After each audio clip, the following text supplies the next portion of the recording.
Tento příklad demonstruje integrační schopnosti lidského oka, které jsou využity při práhování a převodu šedotonového obrázku na černý a bílý.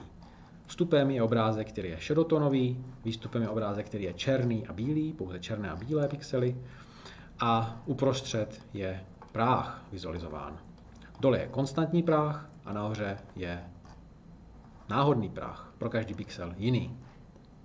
A tady je vidět, že náhodný práh využívá integrační schopnosti lidského oka a tím jsou zachovány detaily na té fotografii. Je možné měnit stupeň práhu, ale to nezajistí nalezení všech detailů ve fotografii, pouze některých.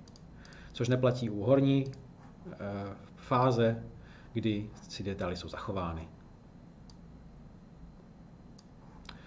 Je vidět, že pokud se zmenší frekvence toho šumu, klesají detaily, protože se nakonec dostaneme do práhování pomalu konstantní barvou.